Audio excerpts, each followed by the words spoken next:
আল্লাহ রাব্বুল আলামিন কালামুল্লাহতে সবার পূর্বে সর্বাগ্যে যে আয়াতে কারিমা নাজিল করেছেন ওটা কি ছিল?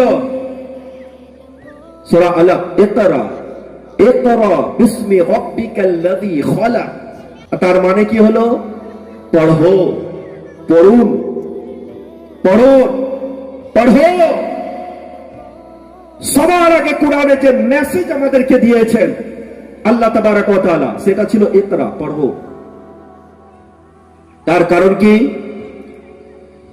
আল্লাহ রাব্বুল আলামিন যে আমাদেরকে সবার আগে কোরআনে যে মেসেজ দিল পড়ো, পড়াই করো, পড়ো, শিক্ষা নাও, শিক্ষা অর্জন করো, এই জন্যই এটা দেওয়া হয়েছে যে যতক্ষণ পর্যন্ত আপনার কাছে শিক্ষা না আসবে, নলেজ না আসবে, না আপনি ইবাদত ঠিক মতো করতে পারবেন, না আপনি কাজকর্ম ঠিক মতো করতে পারবেন, না আপনার আকীদাগত দিক ঠিক হবে, না আপনার নামাজ রোজা হজ যাকাত ঠিক হবে, না আপনার পারিবারিক সমস্যা ঠিক করতে পারবেন, না আপনার জবান ঠিক হবে, না আপনার চালচলন ঠিক হবে।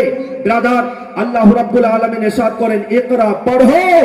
সমাজকে ঠিক করতে গেলে পড়ো, বাড়িকে ঠিক করতে গেলে পড়ো, গ্রামকে ঠিক করতে গেলে পড়ো, এলাকা ঠিক করতে গেলে পড়ো।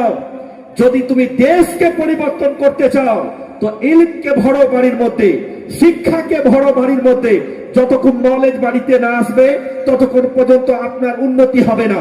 যতক্ষণ পর্যন্ত বাড়িতে আপনার শিক্ষা না আসবে দিন দুনিয়ার তারাক্কি উন্নতি আসতে পারে না।